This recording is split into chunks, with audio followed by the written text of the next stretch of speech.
My mother-in-law whispered to my wife, "You could do better," not realizing I spoke her language. I froze mid-bite of the elaborate dinner she'd prepared. My chopsticks hovered over the steamed fish as her Mandarin words hung in the air between us. My wife Priya laughed nervously and responded in English, "Mom, please, not now." But her mother continued in rapid Mandarin, explaining in clinical detail why her daughter had married beneath her station. I kept my face neutral and continued eating. 3 years I'd been sitting at this table. 3 years of family dinners where they thought I couldn't understand. I'd learned Mandarin in college, then spent 2 years working in Shanghai before meeting Priya. But when we started dating, her family assumed I was just another white guy who couldn't tell Mandarin from Cantonese. I never corrected them. At first it seemed easier, then it became useful. Over countless dinners I learned what they really thought. How her father believed I'd never earn enough. How her aunts worried about mixed grandchildren. How her brother called me the placeholder until Priya came to her senses. They were always so careful around me in English. Polite, smiling. Then they'd switch languages and say what they actually meant. The worst part was watching Priya defend me in English while her family tore me apart in words they thought I couldn't understand. She'd tell them I was kind, hardworking, that we loved each other. They'd nod and smile at me, then wait until I left the room to explain why love wasn't enough. Tonight was different, though. Tonight, her mother had gone too far. She wasn't just criticizing my job or my family background. She was telling Priya about Chen Wei, a successful businessman from Beijing, who was recently divorced and had expressed interest. "Your father already gave him our number," she said in Mandarin, while passing me more rice with a warm smile. "He's flying in next month. You should at least meet him." I watched my wife's face. She looked exhausted. How many times had they had this conversation when I wasn't around? "I'll think about it," Priya finally said quietly, in Mandarin. My stomach dropped. She'd never responded in Mandarin before when I was present. Always English, always protecting me from whatever they were saying. But tonight, she was too tired to maintain the boundary. Her mother smiled victoriously. "Smart girl. You're still young enough to start over." I finished my dinner in silence, helped clear the plates, complimented the meal in my broken, deliberately terrible Mandarin that made them exchange knowing looks. The foreigner trying so hard, their expressions said. During the drive home, Priya stared out the window. I wanted to ask if she was actually considering meeting this Chen Wei, but how could I ask without revealing I understood everything? We'd built our relationship on honesty. At least I thought we had. Now I wasn't sure what was real anymore. When we got home, I headed straight to the bedroom. I could hear her in the kitchen, probably calling her mother back. My phone buzzed. A text from Priya's brother sent to her but showing up in our shared cloud because we'd synced our accounts last year. "Mom says she's finally considering Chen Wei. Told you the white guy was temporary." I sat on the edge of our bed, holding my phone, staring at 3 years of my life reflected in that message. 3 years of dinners where I smiled and nodded. 3 years of pretending not to understand while they dismantled my worth in a language they thought was their secret. And now, I had to decide. Confront Priya with everything I'd heard and risk destroying whatever trust remained, or continue the act and watch my marriage crumble in 2 languages. The bedroom door opened. Priya stood in the doorway, her phone in her hand, her face unreadable. "We need to talk," she said. I looked at her standing there. The woman I'd married 2 years ago in a ceremony her parents attended but never truly blessed.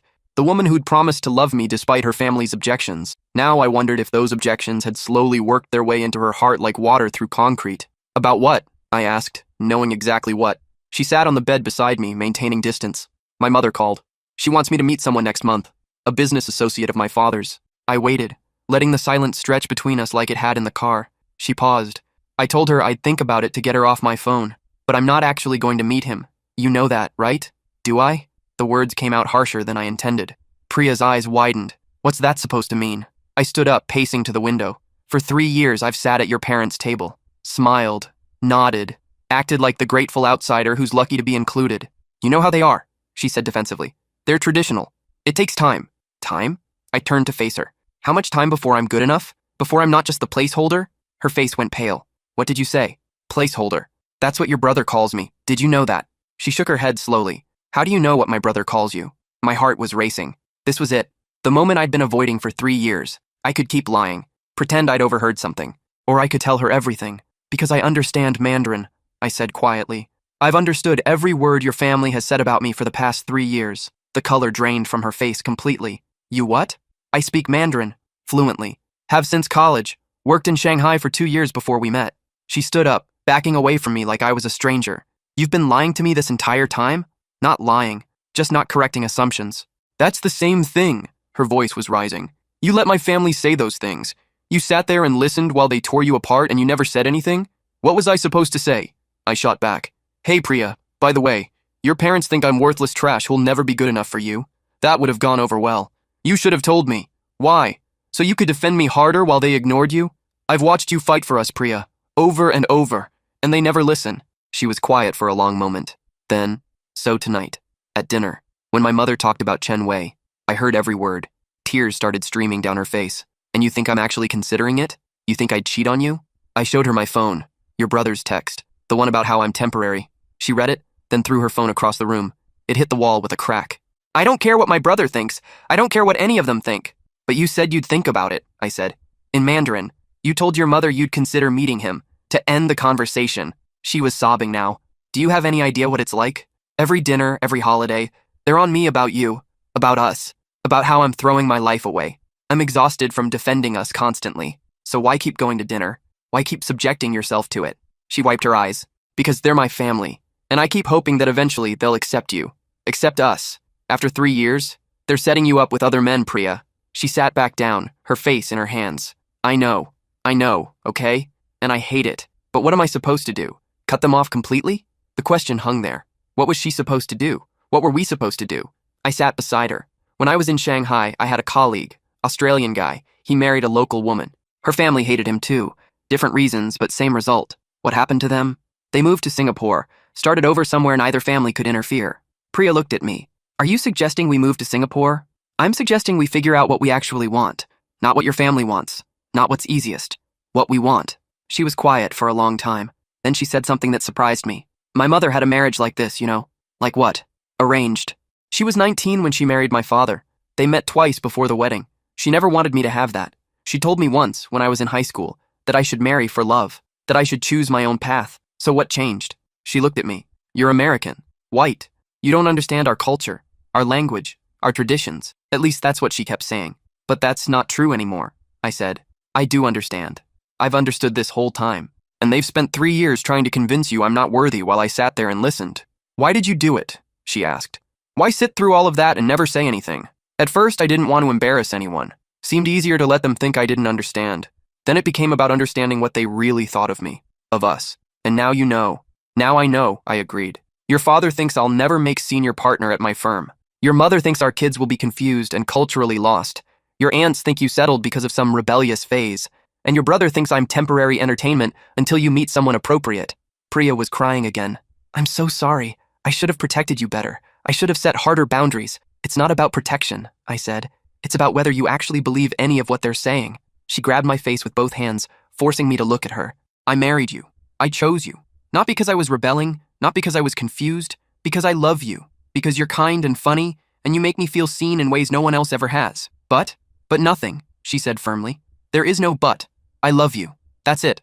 Then why did you tell your mother you'd think about meeting Chen Wei? Because I'm a coward, she whispered. Because it was easier to say maybe than to have the fight I knew would come if I said no. But I was never actually going to meet him. How do I know that? She pulled out her phone. The screen cracked from hitting the wall. She called her mother right there, switching to Mandarin.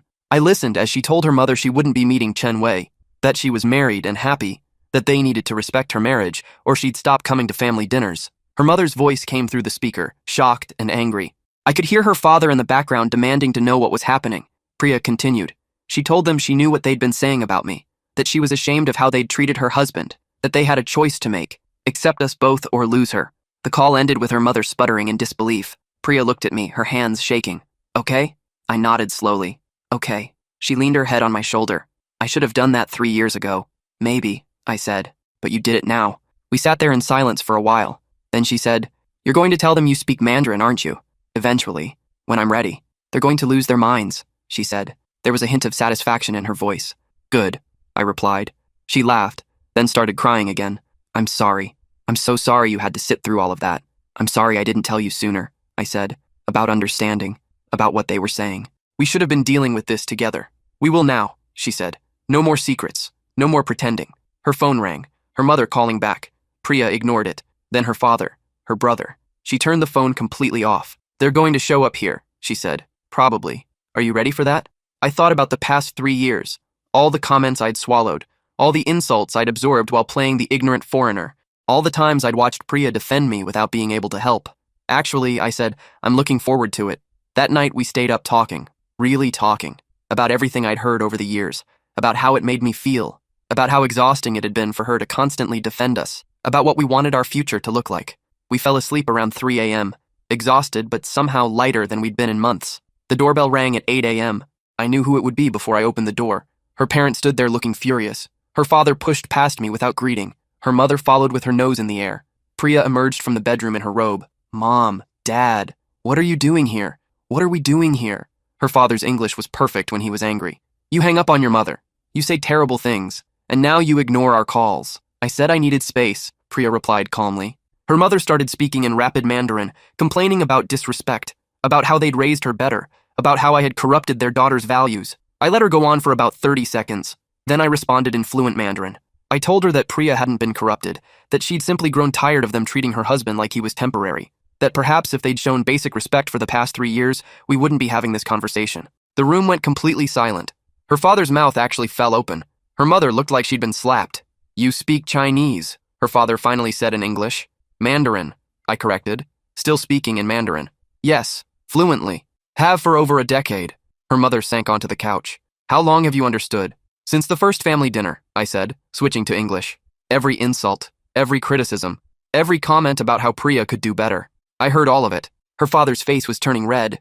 You let us think you didn't understand? You sat there and listened to private family conversations? Private? I laughed. They were said at the dinner table while I was sitting right there. You just assumed I was too ignorant to understand. This is outrageous, her mother said. You deceived us. I deceived you? My voice was rising. You spent 3 years trying to convince your daughter to leave me. You set her up with other men. You treated me like a placeholder. And I'm the deceiver? Priya stepped between us. Everyone needs to calm down. How can we calm down? Her mother was crying now. You're choosing him over family, over your culture, over everything we taught you. No, Priya said firmly. I'm choosing my husband over your prejudice. There's a difference. Her father pointed at me. This man has been lying to us for 3 years. And you've been insulting him for 3 years, Priya shot back, in front of his face, because you thought he wouldn't understand. What's worse? Her mother looked at her daughter. We only want what's best for you. Then, accept my marriage, Priya said. Accept my husband, or lose me. Those are your options. Her parents exchanged a look. Some unspoken communication passed between them. Then her father said something that surprised me. We need time to process this. Fine, Priya said. Take all the time you need. But while you're processing, we're living our lives, without interference. Her mother stood up. The Chen Wei meeting is canceled, Priya said. Permanently. I'm married. That means something to me even if it doesn't to you. They left without another word. Through the window, I watched them get into their car. Her mother was still crying. Her father looked shell-shocked. That went well, I said. Priya laughed. It was a slightly hysterical sound. My entire family now knows you speak Mandarin and have understood every horrible thing they've said for 3 years. Probably should have mentioned it sooner, I admitted. She sat down on the couch. What happens now? Now we wait, I said. Either they accept us or they don't. And if they don't, she looked at me. Then we build our own family. Just us. I sat beside her. That enough for you? She took my hand. More than enough. The next week was quiet. No calls from her parents, no texts from her brother. Her aunt stopped inviting us to family gatherings. It was like we'd been erased. Priya handled it better than I expected. She threw herself into work, started calling friends she'd neglected while trying to balance family expectations. We went to movies, cooked elaborate dinners, took long walks without the weight of the next family obligation hanging over us. On Thursday, her mother called. Not Priya's phone. Mine. Hello? I answered in English. We need to talk, she said in Mandarin. Just us. I glanced at Priya, who was watching with wide eyes. When? Today. Lunch. There's a restaurant on 5th Street. Noon. I'll be there, I said. After I hung up, Priya grabbed my arm. What did she want? Lunch. Just the two of us. That's either really good or really bad, she said. Only one way to find out. The restaurant was nearly empty when I arrived. Her mother sat in a corner booth, back straight, hands folded on the table. She'd aged in the past week. Or maybe I was just seeing her clearly for the first time. I sat down across from her. Thank you for coming, she said in English. Did you want to speak in English or Mandarin? I asked. She smiled sadly. I suppose it doesn't matter anymore, does it? You understand both. The waiter came. We ordered tea and dim sum. After he left, she said, I owe you an apology. I waited. When Priya first brought you home, I made assumptions about who you were, what you wanted, what you could provide for my daughter, and I never questioned those assumptions. Because I'm white, I said. She nodded. Because you're white. Because you're American. Because you're not from our world. I looked at you and saw all the ways you were different instead of seeing who you actually were. And now I know you understand Mandarin better than some of my relatives, that you sat through 3 years of family dinners listening to us insult you and never said a word, that you let my daughter defend you without once losing your temper or revealing what you knew. Is this the apology? I asked. Because it sounds like you're mad I didn't tell you sooner. She looked down at her tea. I am mad. but not at you. At myself. Because if you had revealed you spoke Mandarin that first dinner, I would have just found other ways to exclude you. Other languages, other codes, other ways to make you feel like an outsider. Probably, I agreed. The dim sum arrived. We ate in silence for a few minutes. Then she said, Priya hasn't called me in 8 days. I know. My husband says we should respect her wishes. Give her space. But I'm her mother. 8 days feels like 8 years. So call her, I said. And say what? She took a shaky breath. I don't know how to fix this. Start with the truth, I suggested. Tell her what you told me. That you made assumptions. That you were wrong. That you're sorry. Will she forgive me? I don't know, I said honestly. She's hurt. We both are. But she loves you. She wouldn't be this upset if she didn't. Her mother set down her chopsticks. Did you ever think about telling us? About the Mandarin? Every dinner, I said. But I wanted to understand what we were really dealing with. What Priya was protecting me from. And now you know. Now I know. She looked at me directly. You're a good husband to my daughter. Better than I gave you credit for. Better than I deserved after how I treated you. Thank you, I said. That doesn't mean I'm ready to accept everything, she continued. I still have concerns. About culture. About raising children between two worlds. About my grandchildren not speaking Mandarin or understanding their heritage. Those are fair concerns, I said. But they're conversations we can have. Together. As family. Not ultimatums delivered while you think I can't understand. She smiled slightly. You're right. I suppose I have to get used to you understanding everything now. Might make family dinners more interesting, I said. Or more honest, she replied. We finished lunch. As we stood to leave, she said, Will you bring Priya to dinner this Sunday? You should ask her yourself, I said, but I'll encourage her to come. That evening, I told Priya about the lunch. She listened quietly, then called her mother. They talked for an hour. I couldn't hear most of it, but when she emerged from the bedroom, her eyes were red. She apologized, Priya said. I know, she apologized to me too. What do we do now? We go to dinner Sunday, I said, and we see what happens. Sunday came faster than I expected. We drove to her parents' house in silence. Priya kept fidgeting with her rings. We can turn around, I said. If you're not ready. No, she said. We need to do this. Her parents answered the door together. Her father nodded at me. Stiff, formal, but not hostile. Her mother hugged Priya tightly, whispering something in Mandarin I couldn't quite hear. Inside, the table was set. Just 4 places. No extended family, no audience. We sat. Her mother served food. The first few minutes were awkward, everyone reaching for dishes in silence. Then her father cleared his throat. I also owe you an apology, he said to me in English. I judged you without knowing you. I questioned your worth without considering what you brought to my daughter's life. That was wrong. I appreciate that, I said. He nodded. I also want you to know. The Chen Wei situation. That was your mother-in-law's idea. I went along with it because I'm a coward. I thought maybe if we introduced enough alternatives, Priya would realize on her own. But that was manipulation. And I'm sorry. Priya reached for my hand under the table. Her mother spoke next. We've been thinking about what you said. About having conversations instead of ultimatums. About being family instead of adversaries. That sounds good, Priya said cautiously. So we want to start over, her father said. If you're willing, get to know each other properly this time. I looked at Priya. She gave a small nod. We'd like that, I said. The dinner wasn't perfect. There were still awkward silences, still moments of tension, but it was different, better, more honest. As we were leaving, her mother pulled me aside. You knew, she said quietly in Mandarin. All this time, you knew what we thought of you, what we said, and you still came to dinners, still tried with us. I love your daughter, I said in Mandarin. That meant dealing with her family, even when it hurt. She touched my arm gently. Thank you, for not giving up on us, even when we gave you every reason to. Family's complicated, I said. She smiled. Yes, but worth fighting for. On the drive home, Priya was quiet. Finally, she said, Think it'll last? The peace? I don't know, I admitted, but it's a start. She leaned her head against the window. You could have destroyed them tonight, told them every awful thing they said over the years, every insult, every criticism, but you didn't. Didn't seem productive, I said. You're better than me, she said. I wanted to rub it in their faces, make them feel as bad as we've felt. Maybe later, I said, making her laugh. The following months weren't easy. There were still disagreements, still moments where old prejudices showed through, but there was effort, real effort from both sides. Her mother started teaching me to cook traditional dishes. Her father invited me to play golf, though I was terrible at it. Her brother apologized through a stiff text message that took him probably an hour to write. We had our first real family dinner 3 months after the confrontation. Extended family, her aunts and uncles, cousins. Everyone knew I spoke Mandarin now. Everyone was careful about what they said. One of her aunts pulled Priya aside. I could hear them in the kitchen, speaking in low tones. The aunt was asking if Priya was happy. Really happy. Yes, Priya said firmly. I am. Then I'm glad I was wrong about him, her aunt said. He's better than I thought. It wasn't a ringing endorsement, but it was something. That night, as we were getting ready for bed, Priya said, Do you ever regret it? Keeping the secret for so long? I thought about it. Sometimes. I learned things I wish I didn't know. Heard things that still hurt to remember. But I also learned who I could trust. Who was willing to fight for us. Who would choose love over prejudice. She kissed me. I chose right then. You did, I agreed. 6 months after the confrontation, her mother called me. In Mandarin. Not English, not forcing formality. Just talking like we'd done it for years. Sunday dinner, she said. Can you come early? I want to teach you how to make dumplings properly. I'd love to, I said. And bring Priya, she added. We need to talk about grandchildren. Mom, I said, laughing. We've been married 2 years. Exactly, she said. Your time is running out. She hung up before I could respond. Priya looked at me. What did she want? To teach me to make dumplings, I said. And to harass us about grandchildren. Priya groaned. Here we go again.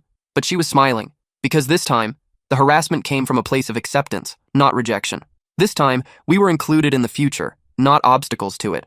That Sunday, I spent 3 hours in her mother's kitchen learning to fold dumplings. She was patient, showing me over and over how to pleat the edges. Her father wandered in, tasted one of my attempts, and made a face. Keep practicing, he said in Mandarin.